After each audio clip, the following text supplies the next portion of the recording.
c'est un homme de gauche. Est-ce que c'est un homme qui est susceptible de recueillir votre adhésion ? Que ce soit lui ou Xavier Bertrand ou un autre, il est fort capable de mener la politique de droite que veut M. Macron.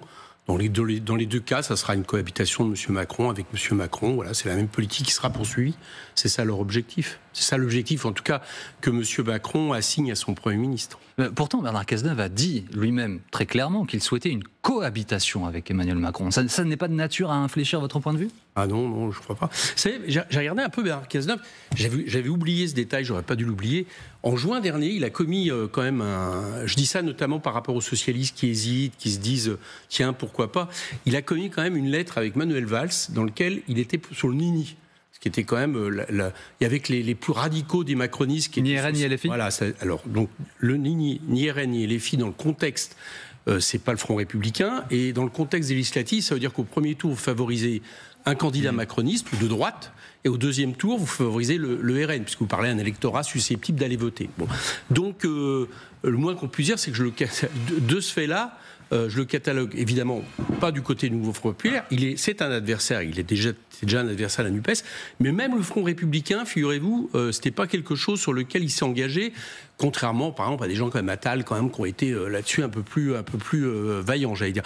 Bon, donc voilà, ça le catégorise. C'est Monsieur Cazeneuve, c'est aussi le Premier ministre de transition de Hollande qui nous a donné le macronisme. C'est aussi pour ça qu'il intéresse Emmanuel Macron. Mais Éric Coquerel, c'est aussi l'ancien Premier ministre qui n'a jamais accepté de se rapprocher d'Emmanuel Macron une fois qu'il était président de la République.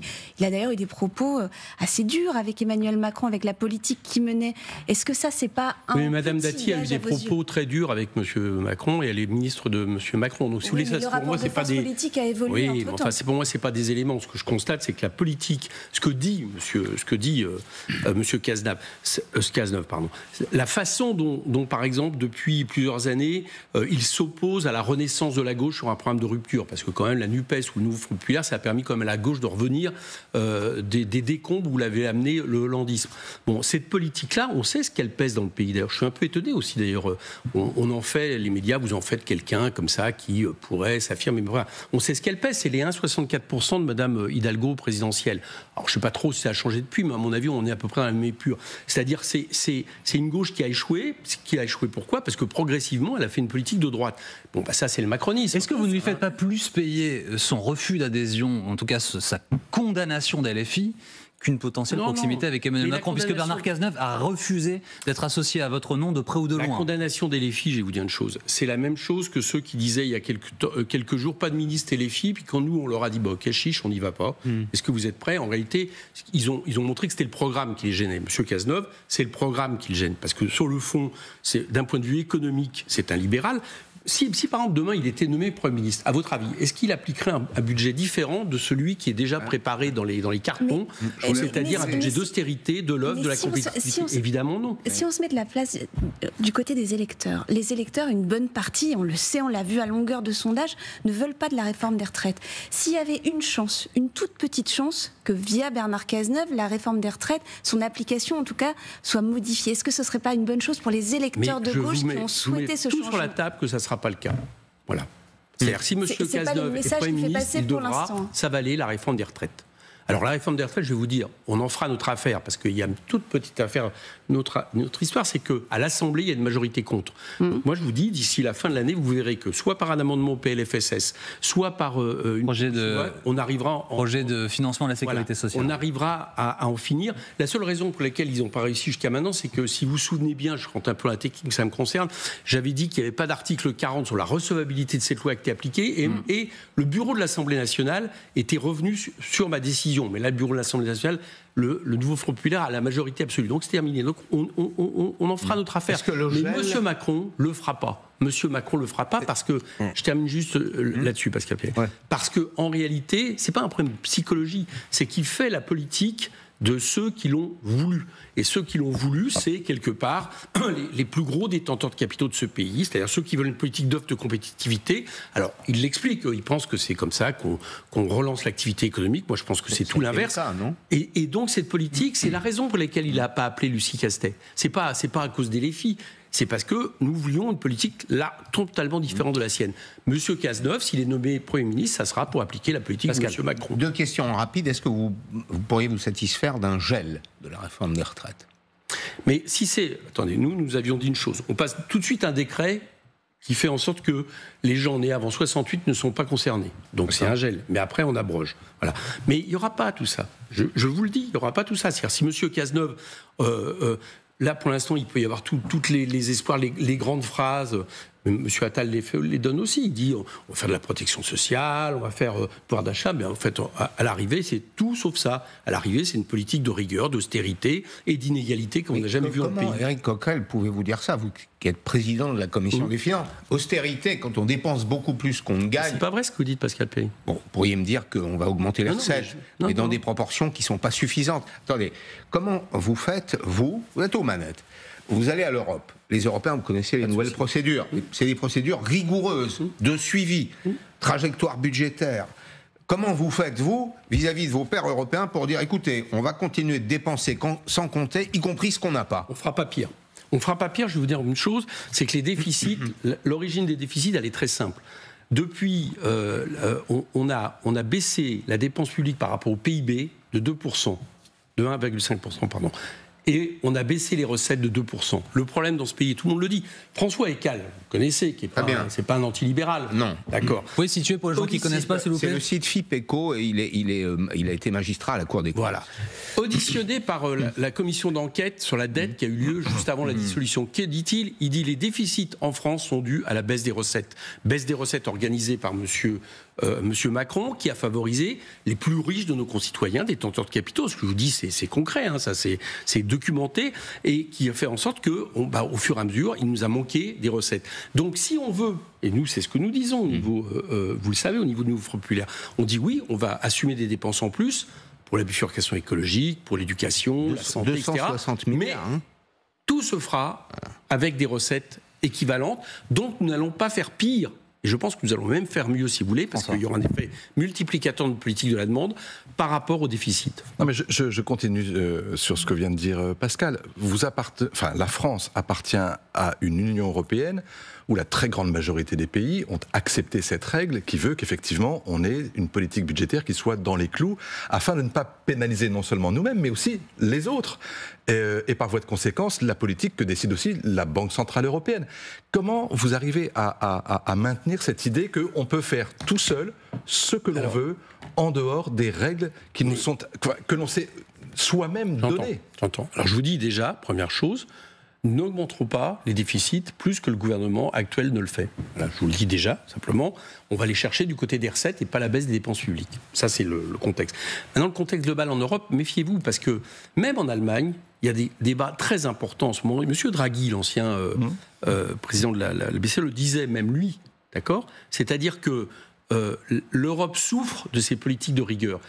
Les Américains, en ce moment, sont en train de s'exonérer totalement de la question des dépenses publiques, et ils ont une croissance tellement forte que la plupart des économistes en Europe disent qu'ils ont peur que l'Europe décroche. Oui, voilà. Et nous souffrons d'une politique qui est une politique trop frileuse, trop monétariste, alignée depuis longtemps sur une monnaie forte qui convient aux Allemands, mais pas à nous. Et je vous assure qu'en Europe, aujourd'hui, ne croyez pas qu'il n'y a que la France, qui a le nouveau Front populaire qui se pose ce genre de questions. Il faut très certainement revoir les choses parce que nous sommes incapables de faire ce qu'il faut faire en matière écologique. Vous admettrez avec moi que c'est ça l'urgence, d'accord ?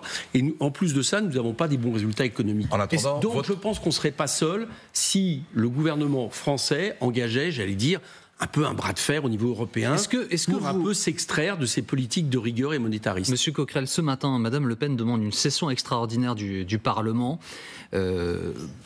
pour que le Parlement puisse se prononcer sur des sujets importants.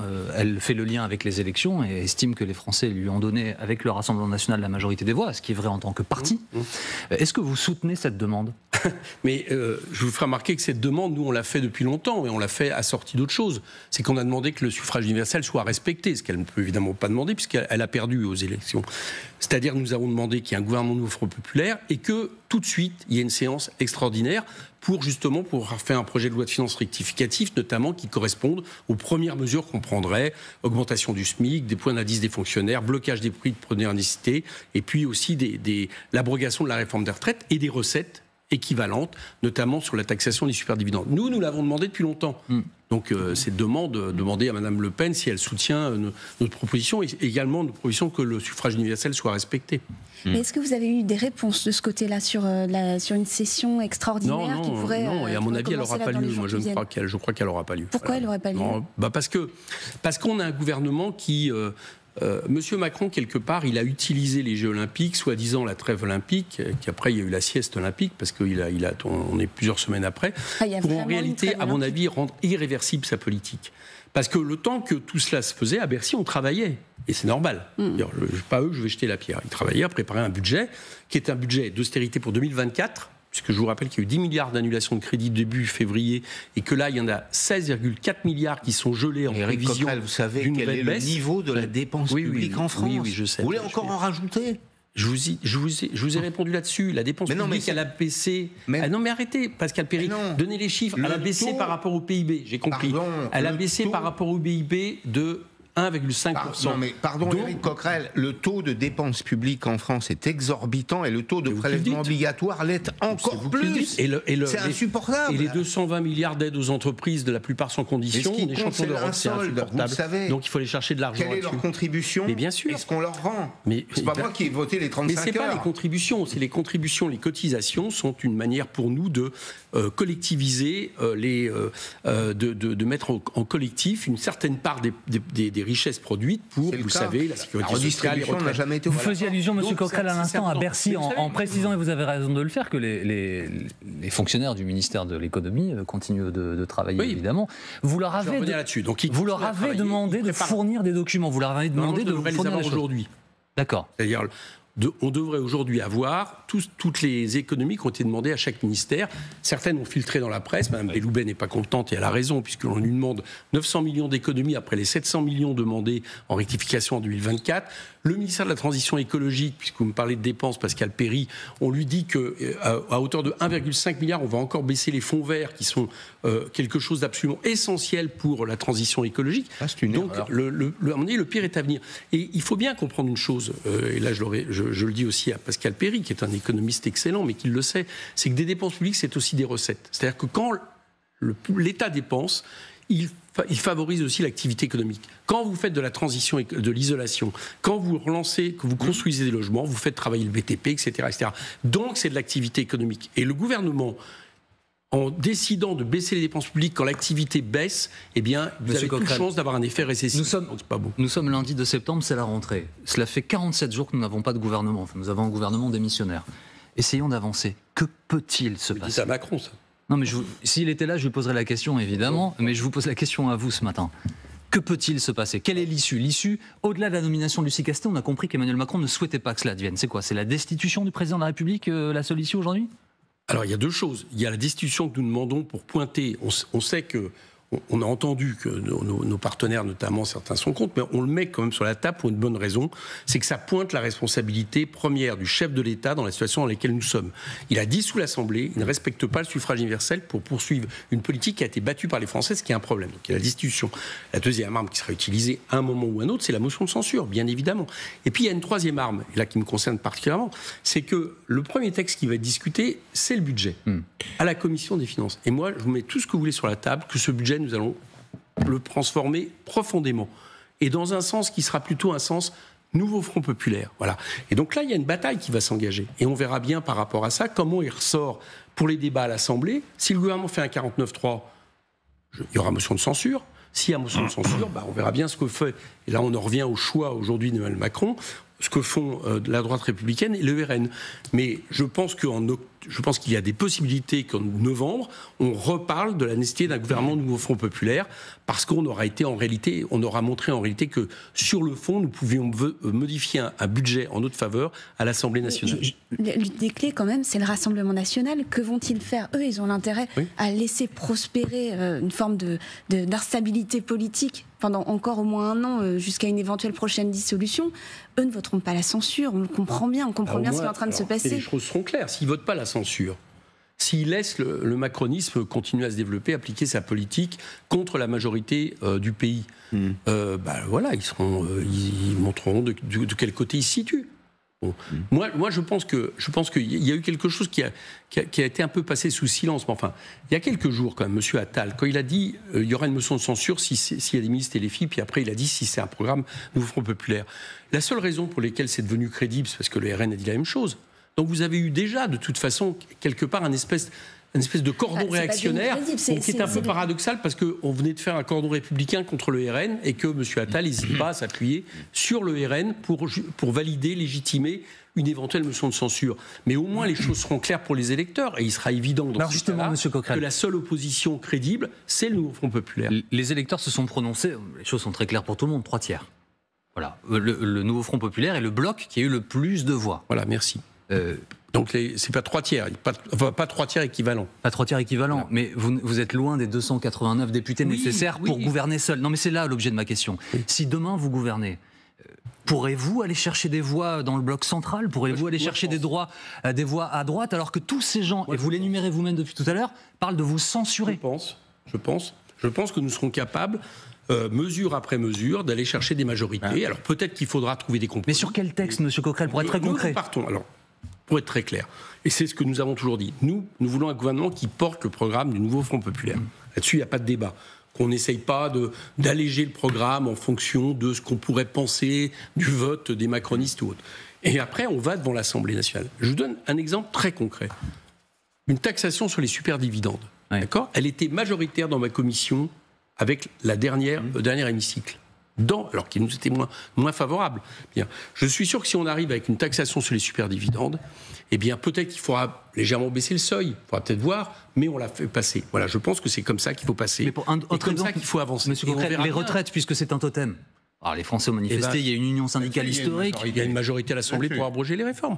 Mais moi je pense que c'est ça qui a fait peur à M. Macron. C'est que les mesures d'urgence qu'on avait mises sur la table, certaines passées par décret, je pense qu'elles auraient intéressé les Français parce qu'elles augmentaient le pouvoir d'achat de la plupart d'entre eux. Et puis après, il y avait l'abrogation de la réforme des retraites, il y avait, je vous ai dit, des taxations sur les superdividendes où tout le monde constate quand même c'est plus possible, quoi, que on est un problème de recettes et qu'on ait des gens qui s'enrichissent comme jamais dans ce pays. Donc ça aurait été majoritaire et je pense qu'on aurait fait la preuve que ça pouvait avancer et que pour lui ça aurait été extrêmement compliqué pour la suite de faire appliquer une motion de censure. Je pense que c'est ça son problème. Taxation sur les superdividendes, c'est notamment les énergéticiens. Entre autres. Ça peut rapporter, allez, au mieux, mais vraiment au mieux du mieux, 5 milliards. Votre programme prévoit 260 milliards d'euros de dépenses publiques supplémentaires. 150 milliards. Pour 3 ans. Enfin, oui, ça. Et 150 milliards de recettes. 150, alors très bien, mais vous allez chercher la différence où, là? Vous augmentez l'impôt sur le revenu des personnes. Alors, pardon, Pascal, on ne va pas refaire tout le programme parce que nous l'avons fait longuement dans cette émission. Oui. Vous le savez, vous étiez venu vous-même, M. Coquerel, nous avions interrogé là-dessus. Le résultat, c'est qu'il manque de l'argent. Je ne vais pas rentrer les détails pour pas vous. Mais l'idée, c'est qu'au fur et à mesure, progressivement, les revenus du capital soient taxés comme les revenus du travail, imposés pareillement. Ça fait pas. Je vous rappelle. Non, ça suffit pas. Avec la flat tax, c'est pas le cas. Je vous rappelle que non, ça suffit pas, mais ça rapporte des dizaines de milliards. C'est d'aller chercher la question des prix de transfert, c'est-à-dire ces entreprises multinationales qui peuvent déclarer à l'étranger les bénéfices en réalité qu'ils font en France. Là, ça peut rapporter 26 milliards. Sur l'impôt sur le revenu, nous avons aussi une réforme prévue. On rétablit un ISF climatique, donc qui rapporte encore plus. Et l'accumulation de tout ça, plus le fait d'arrêter avec des dépenses fiscales inutiles, par exemple une partie du crédit impôt recherche, par exemple, il y a beaucoup de niches comme ça qui servent à rien. Eh bien, nous avons fait les études pour penser que nous sommes capables de mettre 150 milliards de recettes supplémentaires face à 150 milliards de dépenses. Juste pour revenir sur la question des retraites, votre parti frère en Espagne, Podemos, a perdu une partie de sa force au profit d'un autre parti de gauche radicale qui s'appelle Sumar. Mais il y a toujours 5 députés Podemos qui votent avec la gauche au pouvoir en Espagne. Et cette gauche au pouvoir en Espagne, elle a adopté la retraite à 67 ans. Qu'est-ce qui est possible en Espagne et qui n'est pas possible en France ? Alors, je refais remarquer qu'ils ont aussi adopté une augmentation très substantielle du SMIC. C'est vrai. Qui était à 900 euros. Tout simplement que je ne sais pas exactement quelle a été leur décision. Soumar était d'ailleurs à notre université d'été. Mais la question, c'est de savoir si ça sert à quelque chose de faire travailler les gens plus longtemps. Moi, je pense que non. D'un point de vue économique, d'un point de vue humain, d'un point de vue moral, d'un point de vue de santé publique. Voilà, c'est tout. Et rien ne m'a prouvé l'inverse dans le débat qui a été mené aujourd'hui, qui a été mené au moment de la réforme des retraites. Donc c'est culturel ? Non, c'est pas culturel. C'est que ça fait partie des grandes conquêtes, que au fur et à mesure qu'on a une productivité qui augmente, qu'on produit de plus en plus de richesses, on la répartisse en richesse, mais on la répartisse aussi en temps de travail. Que les gens puissent... Quand vous produisez... alors, j'ai plus les chiffres, mais 3 fois plus qu'il y a 3 ans, par exemple. Elle baisse la productivité. Bah, oui. C'est normal que les gens en profitent pour... Merci beaucoup, Monsieur Coquerel. Où ils peuvent profiter d'une retraite en bonne santé. Pour résumer en un mot, si Bernard Cazeneuve était nommé Premier ministre demain, vous censurerez son gouvernement ? Ah oui, probablement, parce que ça sera une politique de droite, vous verrez, je vous le dis d'ailleurs. Probablement, ou vous censurez quoi qu'il... Olivier Faure dit ce matin, on censure tout ce qui ressemble au macronisme. Non, mais nous, on le censurera, ça sera la politique du macronisme. Monsieur Cazeneuve, Monsieur Bertrand, ou Monsieur ou Madame X... C'est la suite de Monsieur Merci Macron. beaucoup. Donc on censurera. Merci Éric Coquerel d'avoir été avec nous ce matin en direct sur LCI.